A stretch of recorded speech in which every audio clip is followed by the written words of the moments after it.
Welcome to Financial Management.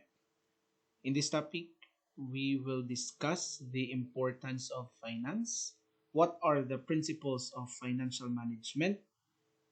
What are the types of business organization? And how important is financial management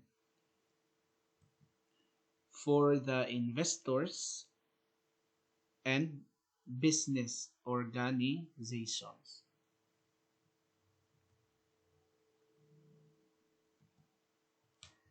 Here's our learning objectives. Number one, to understand the importance of finance in your personal and professional lives and identify the three primary business decisions that financial managers make. Identify the key differences among the three major legal forms of business. Understand the role of the financial manager within the firm and the goal for making financial choices. And lastly, to explain the five principles of finance that form the basis of financial management for both businesses and individuals. An overview. What is finance? So finance is the study of how people and businesses evaluate investments and raise capital to fund them.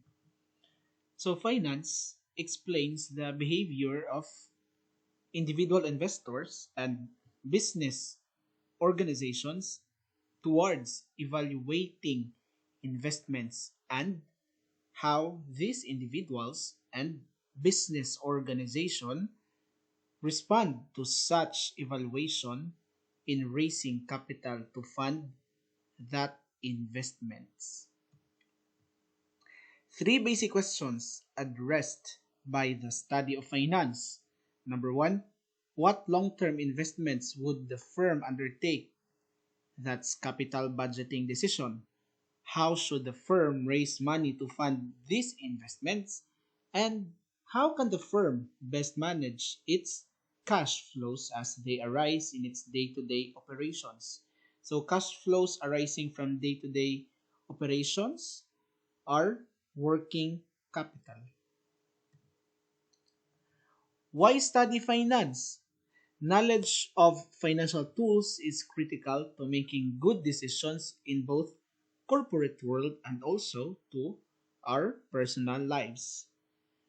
For example, how will General Motors strategic decision to invest 500 million US dollars in Lyft, the ride-hailing startup, require the expertise of different disciplines within the business school? Now, the three types of business organizations.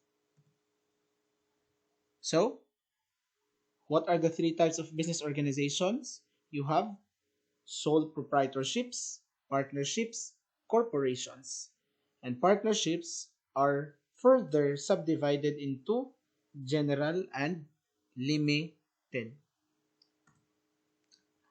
Sole proprietorships, from the word itself, sole, meaning it is owned by a single person who is entitled to all the firm's profits and all the firm's responsibilities towards its debts or liabilities. So sole proprietors raise fund by first investing his own capital to the business or to his business, and the second one is by borrowing money from financial institutions. So here are the advantages of a sole proprietorship business. First, it is easy to form. Second, no need to consult others while making decisions.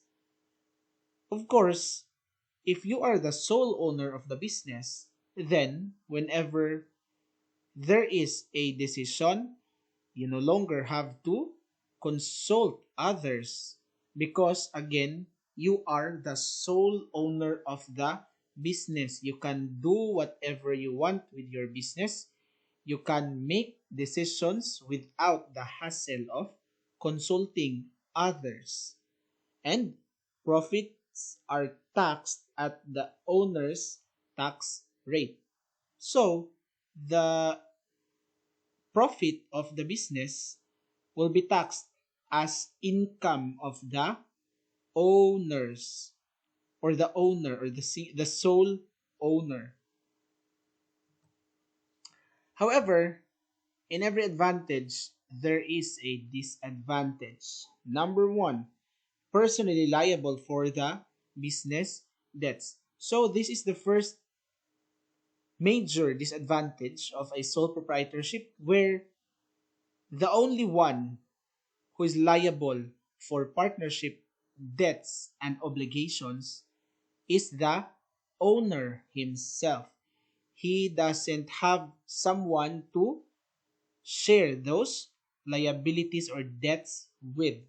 Second, the business ceases on the death of the proprietor. Of course, whenever the proprietor dies, there is no longer an owner of the business. So, the business will cease.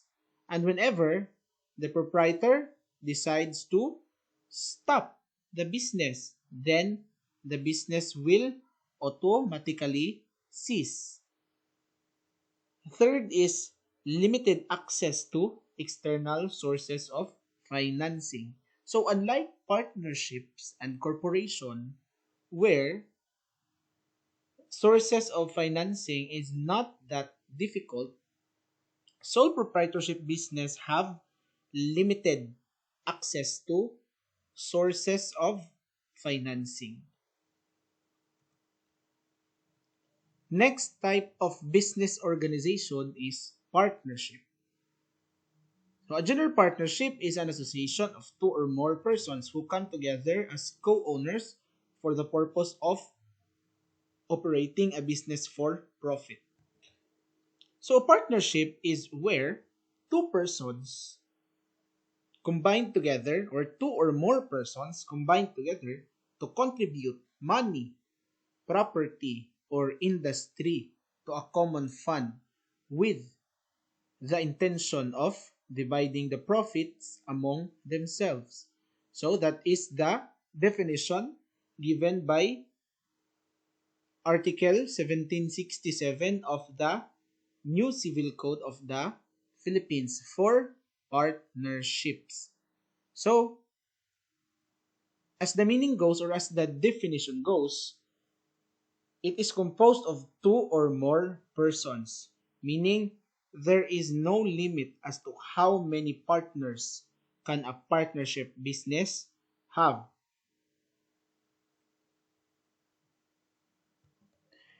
To contribute money, property, or industry. So meaning, the capital that a partner may contribute is not limited to money, but also a partner may contribute property.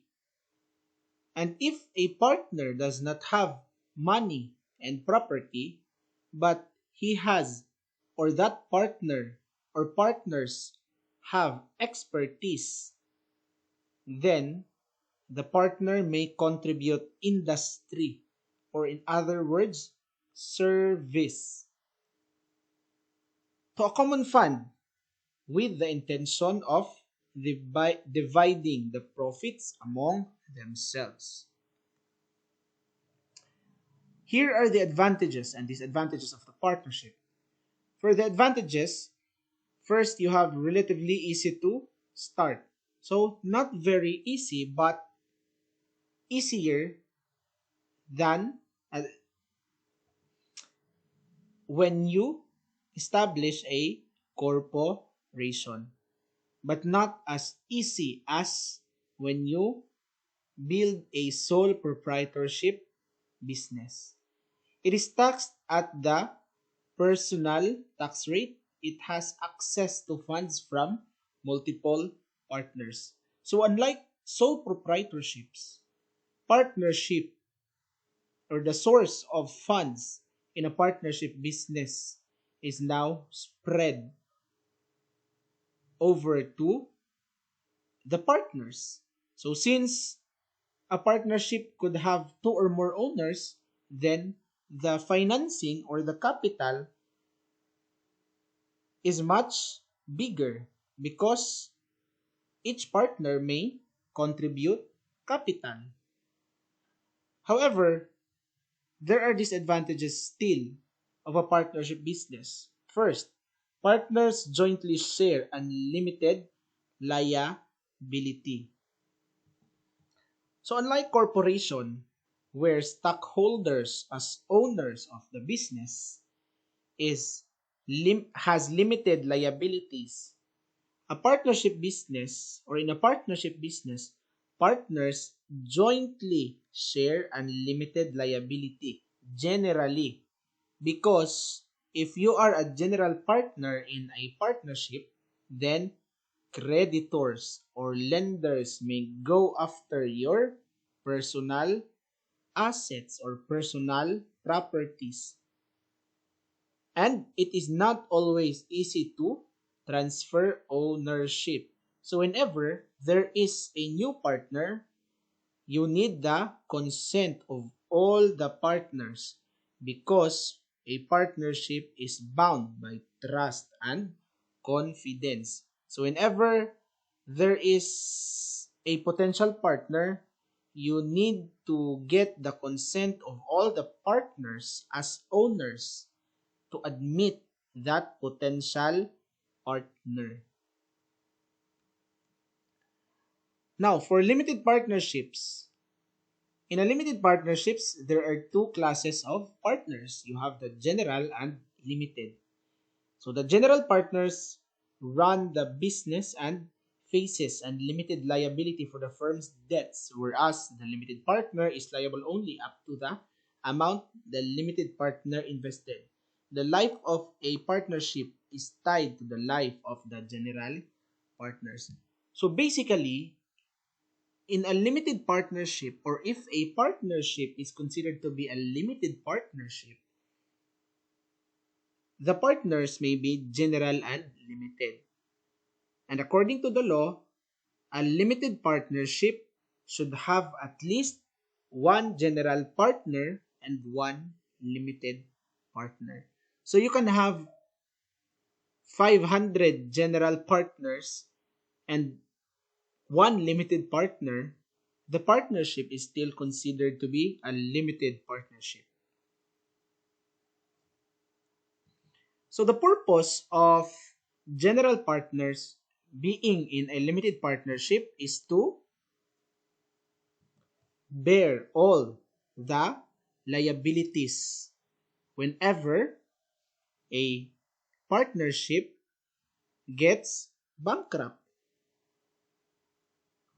Whereas, if you are a limited partner in a partnership, then creditors or lenders cannot go after your personal assets to pay for the liabilities or debts of the limited partnerships. It is only the general partners who will absorb all the liabilities whenever the partnership or the limited partnership can no longer meet all of those liabilities or debts.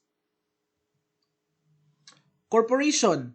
So, in the Philippines, the law governing corporation is Batas Pambansa bilang 68.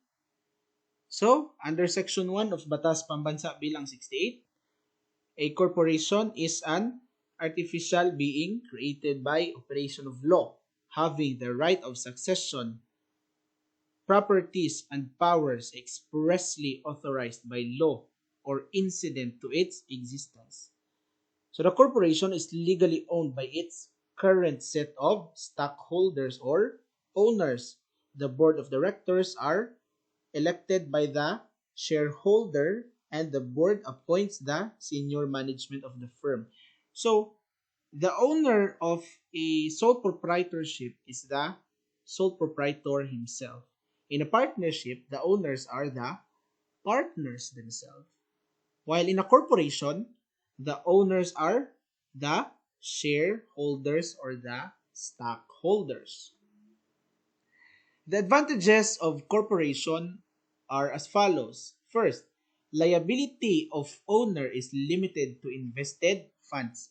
So if you are a shareholder in a particular corporation and that corporation happens to be unable to meet all its payables or liabilities, then the creditors or lenders of that corporation cannot go after the personal assets or properties of the individual stockholders. So there is limited liability of stockholders in a corporation.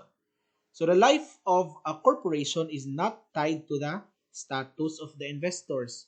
So even if the investor or the shareholder dies or gets insane or severely interdicted, the life of the corporation is not affected.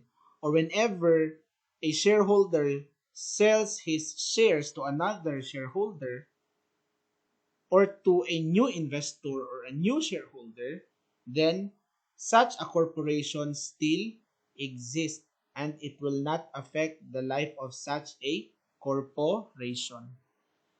And it is easier to raise capital, of course, because there are so many stockholders, then raising capital should not be that of a big problem. Disadvantages: there is greater regulation, of course, because stakes in a corporation is higher, then it needs to be regulated by the state or by the government. And there is double taxation of dividends. Why so? Because a corporation is being taxed. Generally, in the Philippines, corporations are taxed at 30% of the taxable income. And the net income after tax is then distributed to the stockholders as dividends. Then, upon receiving those dividends by the stockholders will also pay a final tax of 10% for that dividend. So, it is a disadvantage because there is double taxation. But it is not illegal because it is an indirect double taxation as far as Philippine taxation is concerned. Limited liability companies, or this is another type of a company where combine the tax benefits of a partnership where there is no double taxation of earnings because what is being taxed is the share of the partnership to the earnings of the limited liability company. So limited liability companies may not be taxed, only the share of the partners. And with the limited liability benefit of corporation. So the owners in a limited liability company has limited responsibility. So again, lenders or creditors cannot go after the personal assets or properties of the partners in a limited liability company. So, this is to summarize the characteristics of different forms of the businesses that we had just discussed.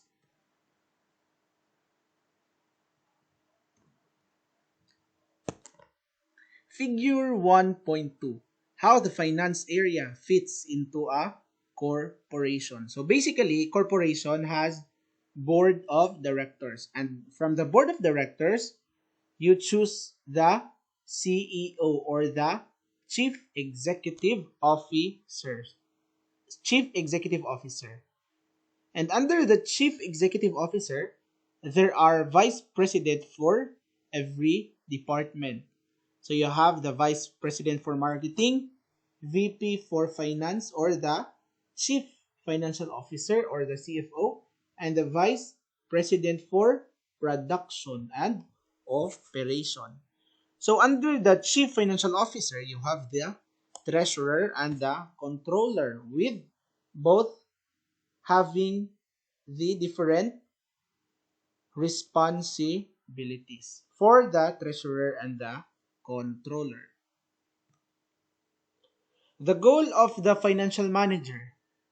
The goal of the financial manager must be consistent with the mission of the corporation, which is to maximize shareholders' wealth.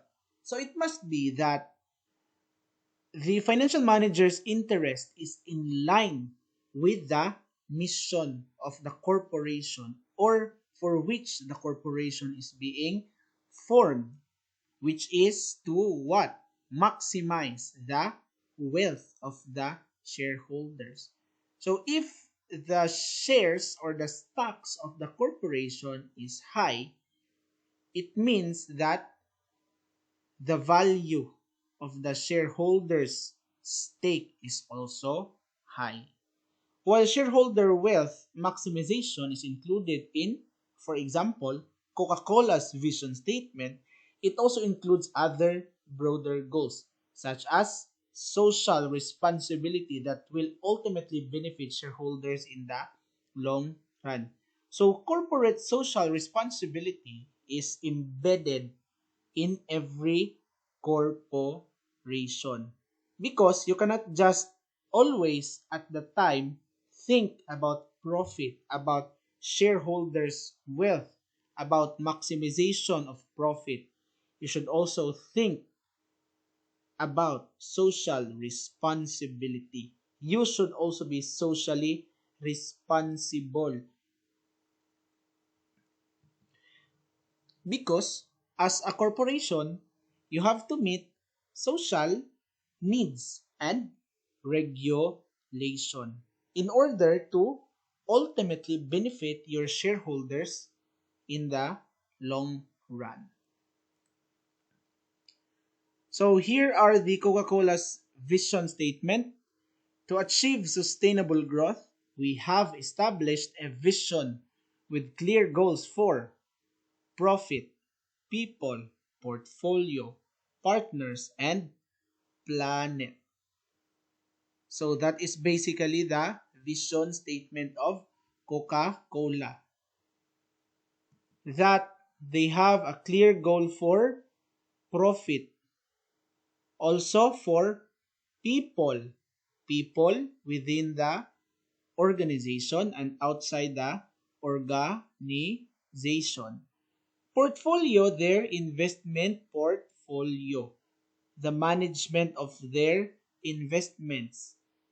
Partners, partners in the business, and the planet as a whole. So, obviously, Coca-Cola envisions to maximize the wealth of the shareholders by maximizing or earning profit and caring for the people, with the goal also of managing properly their portfolios and providing and continuing good relations with partners, and with a clear goals for the planet. So, Coca-Cola's vision statement is socially responsible, or to be socially responsible, ultimately for the benefit, long run benefit of their shareholders. Corporate mission. While managers have to cater to all the stakeholders, such as consumers, employers or employees, suppliers, etc., they need to pay particular attention to the shareholders. Of course, because shareholders are the owners of the corporation, although the manager will have to, or still have to, cater the needs and the interest of stakeholders, they have to pay particular attention to its owners, which are the shareholders. So if managers fail to pursue shareholders' wealth maximization, they will lose the support of the investors and lenders. So it must be that managers will have to pursue maximization or how to maximize the wealth of its shareholders to gain confidence from its investors or from potential investors and the lenders or the creditors. Because the business may cease to exist and ultimately the managers will lose their jobs whenever managers will not focus or pay particular attention to its owners or shareholders. Ethical considerations in corporate finance. What do we mean by ethics? Give examples of recent financial scandals and discuss what went wrong from an ethical perspective. So, ethics is very important in considering the corporate finance because in a corporation, finance, of course, involves money, and money could cause someone to do unethical things. Therefore, ethics is very important in the business organization to prevent scandals related to finance or corporate finance. We have here the Sarbanes-Oxley Act or SOX. This act was passed in 2002 to protect investors by improving the accuracy and reliability of corporate disclosures made pursuant to the securities law and for other purposes. It mandates senior executives to take individual responsibility for the accuracy and completeness of the firm's financial reports. So in the Philippines, we have the Security Act. So it is an act that provides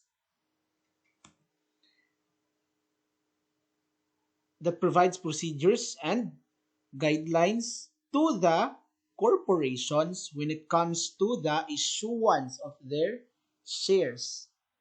And also, the Sarbanes-Oxley Act of 2002, it focuses basically on disclosures.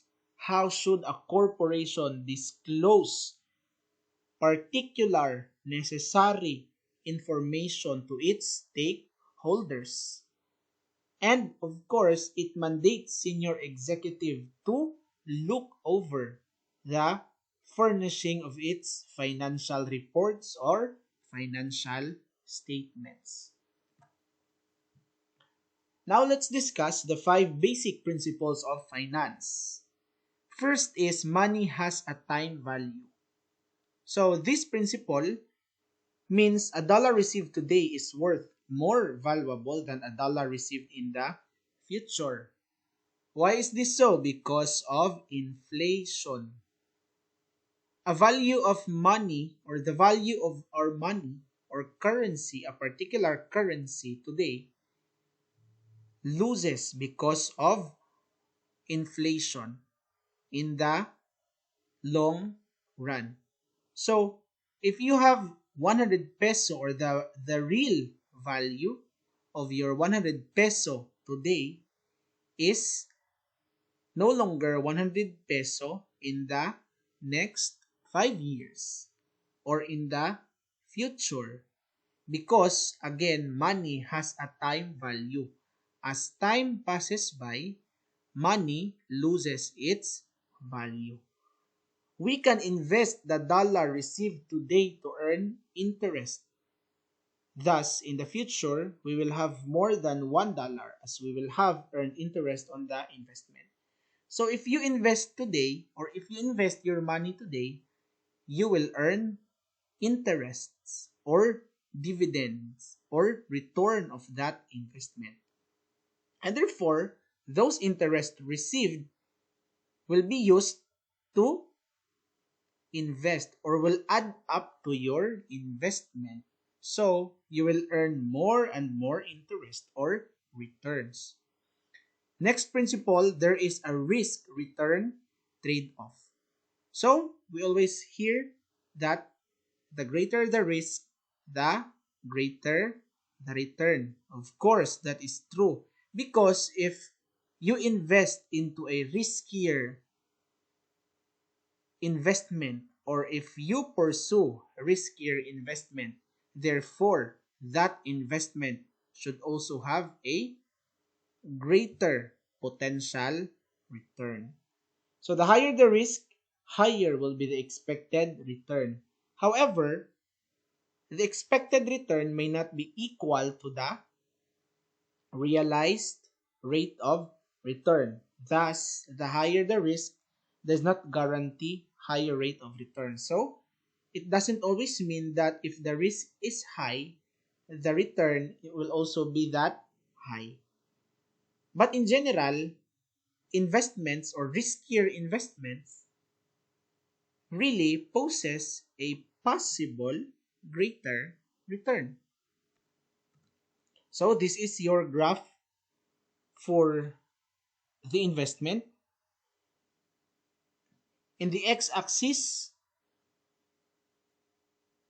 you have there the risk. And on the other side, you have there the expected return. So the steepness of the graph is getting higher and higher, which means that as risk increases, okay, the expected return is also increases. However, if you delay consumption, there is a point in here or in the graph where if you delay consumption of or if you delay investment, as the risk increases, the expected return remains. Third principle, cash flows are the source of value. So profit is an accounting concept and measures a business performance. Cash flow is the amount of cash that can actually be taken out of the business. However, it doesn't mean that if a business have great profit or high profits, the cash flow is also that high because most of the business reports their profit using the accrual method.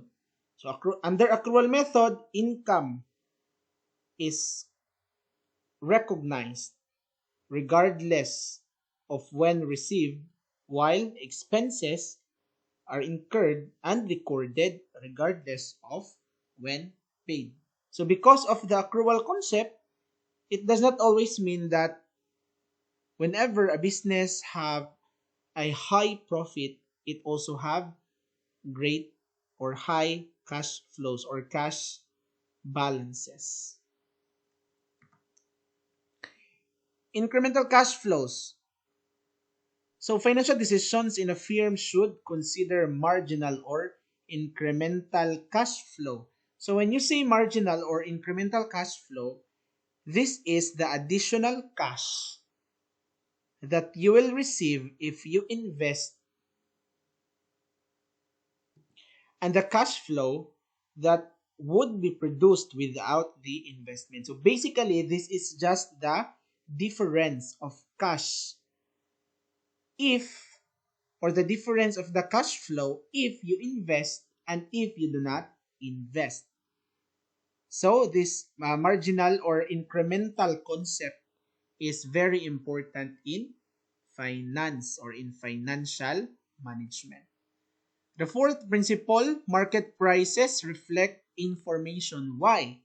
Because whenever investors receive information about their portfolio, they tend to react accordingly or they react quickly with regards to the new information that they receive again with regards to their portfolio. So whenever an investor responds to that information, it affects the market prices of, let's say, shares or stocks, or listed shares or listed stocks. So for example, if you are an investor in a corporation that is reported to be, or to get loss, or to get losses, or to incur losses due to lawsuits and environmental regulations, lawsuits, then you as an investor will pull out, or you may potentially pull out, or investors may potentially pull out or sell their investments. So because of investors selling their investments, the number or the supply of shares in the market will increase and therefore will reduce market prices of such shares. However, if there are positive information with regards to the shares or to that corporation, it will highly affect the value of its shares. Say, for example, if there is a positive credit rating or a good estimate that a corporation will earn this much big profit in the next period, then investors will potentially buy and buy and buy those shares of that corporation, resulting into a high demand and high market price of that share. Therefore, release of good news results to higher stock prices, while release of bad news will lower stock prices. The last principle is individuals respond to incentives. So managers as agents respond to incentives they are given in the workplace. So if the incentives are not properly aligned with those of the firm's stockholders, they may not make decisions that are consistent with increasing shareholders' wealth, leading to agency cost.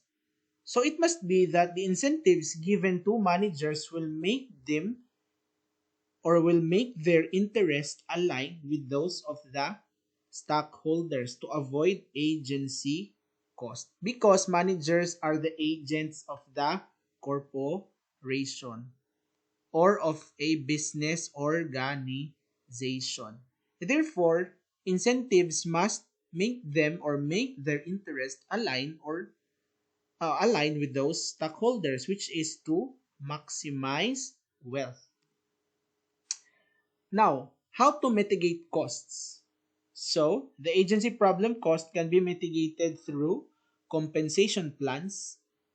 Okay, if there are good compensation plans for the managers, then they will perform well, or it will motivate them of performing and doing their best to maximize shareholders' wealth by monitoring by the board of directors, or by monitoring by the financial markets such as auditors, bankers, security analysts, credit agencies. Because if there are proper monitoring by these individuals or organization, then managers will be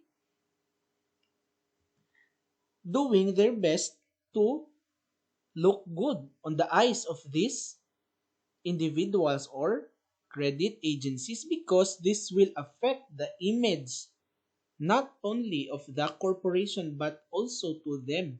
It will affect their value as managers.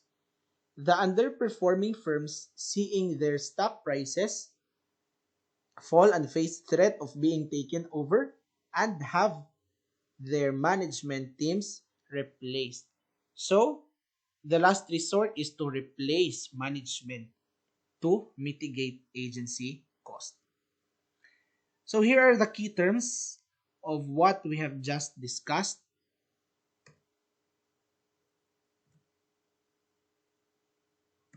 That ends chapter 1 of financial management.